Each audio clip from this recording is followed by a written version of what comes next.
ಚಾಮುಂಡೇಶ್ವರಿ ಅವಹೇಳನ ಕ್ಷಮೆಯಾಚಿಸಿದ್ದಾರೆ ರಕ್ಷಕ್. ಚಾಮುಂಡೇಶ್ವರಿಗೆ ಅವಹೇಳನ ವಿಚಾರಕ್ಕೆ ಸಂಬಂಧಪಟ್ಟಂತೆ ಕ್ಷಮೆಯನ್ನೇ ಯಾಚಿಸಿದ್ದಾರೆ ರಕ್ಷಕ್. ಆ ತಾಯಿ ಆಶೀರ್ವಾದದಿಂದ ನಾನು ಬೆಳೆಯುತ್ತಾ ಇದ್ದೇನೆ.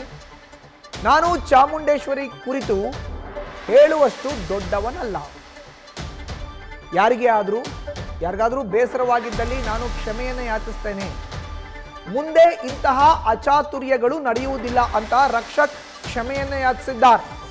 ಇನ್ಸ್ಟಾಗ್ರಾಮ್ನಲ್ಲಿ ಪೋಸ್ಟ್ ಮಾಡುವ ಮೂಲಕ ರಕ್ಷಕ್ ಕ್ಷಮೆಯನ್ನು ಯಾಚಿಸಿದ್ದಾರೆ. ಅವರು ಇನ್ಸ್ಟಾಗ್ರಾಮಲ್ಲಿ ಹಾಕಿರೋ ಪೋಸ್ಟ್ ಏನು ಅನ್ನೋದನ್ನು ನೋಡೋದಾದ್ರೆ, ಎಲ್ಲರಿಗೂ ನಮಸ್ಕಾರ, ನಾನು ನಿಮ್ಮ ರಕ್ಷಕ್ ಬುಲೆಟ್. ಇತ್ತೀಚೆಗೆ ನಾನು ಒಂದು ರಿಯಾಲಿಟಿ ಶೋನಲ್ಲಿ ನಾನು ಒಂದು ಹೆಸರಾಂತ ಚಿತ್ರದ ಡೈಲಾಗ್ನ ಒಂದು ಸ್ಕಿಟ್ನಲ್ಲಿ ಹೇಳಿದ್ದೆ. ಅದು ಸಾಕಷ್ಟು ಚರ್ಚೆಗೆ ಗ್ರಾಸವಾಗಿದೆ.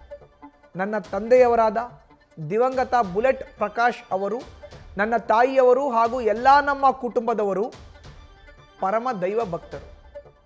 ನಾನು ತಂದೆಯವರಿಂದಾಗಿನಿಂದಲೂ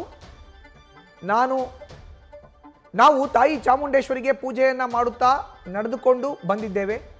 ನಾನು ಉದ್ದೇಶಪೂರ್ವಕವಾಗಿ ತಾಯಿ ಚಾಮುಂಡೇಶ್ವರಿಯ ಕುರಿತು ಹೇಳುವಷ್ಟು ದೊಡ್ಡವನಲ್ಲ. ಆ ತಾಯಿಯ ಆಶೀರ್ವಾದದಿಂದ ನಾನು ಬೆಳೆಯುತ್ತಿದ್ದೇನೆ. ನಾನು ಯಾವುದೇ ಕಾರ್ಯ ಪ್ರಾರಂಭಿಸಬೇಕಾದ್ರೆ ಮೊದಲು ತಾಯಿ ಚಾಮುಂಡೇಶ್ವರಿಗೆ ಪೂಜೆ ಸಲ್ಲಿಸಿ ನಂತರ ಕೆಲಸವನ್ನು ಪ್ರಾರಂಭ ಮಾಡುತ್ತೇನೆ. ನಾನು ಭಕ್ತಾದಿಗಳ ಭಾವನೆಗಳಿಗಾಗಲಿ ಮನಸ್ಸಿಗಾಗಲಿ ನೋವನ್ನು ಉಂಟು ಮಾಡುವ ಕೆಲಸ ಮಾಡುವುದಿಲ್ಲ. ಯಾರಿಗಾದರೂ ಬೇಸರವಾಗಿದ್ದಲ್ಲಿ ನಾನು ಕ್ಷಮೆ ಯಾಚಿಸುತ್ತೇನೆ. ಮುಂದೆ ಇಂತಹ ಅಚಾತುರ್ಯ ನಡೆಯುವುದಿಲ್ಲ ಅನ್ನೋ ಪೋಸ್ಟ್ನ ಇನ್ಸ್ಟಾಗ್ರಾಮ್ನಲ್ಲಿ ರಕ್ಷಕ್ ಬುಲೆಟ್ ಹಾಕಿದ್ದಾರೆ. ಕ್ಷಮೆ ಯಾಚಿಸಿದ್ದಾರೆ. ಇನ್ಸ್ಟಾಗ್ರಾಮ್ನಲ್ಲಿ ಒಂದು ಪೋಸ್ಟನ್ನು ಹಾಕೋದ್ರ ಮೂಲಕ ನಮ್ಮ ಇಡೀ ಕುಟುಂಬ ತಾಯಿ ಚಾಮುಂಡೇಶ್ವರಿಯ ಭಕ್ತರು ಯಾರಿಗಾದ್ರೂ ನೋವಾಗಿದ್ರೆ ಕ್ಷಮೆ ಇರಲಿ ಅನ್ನೋ ಒಂದು ಮಾತುಗಳನ್ನು ಹೇಳಿದ್ದಾರೆ. ನ್ಯೂಸ್ ಫಸ್ಟ್ ನಿರ್ಭೀತಿಯಿಂದ ನಿಮ್ಮ ಪರವಾಗಿ.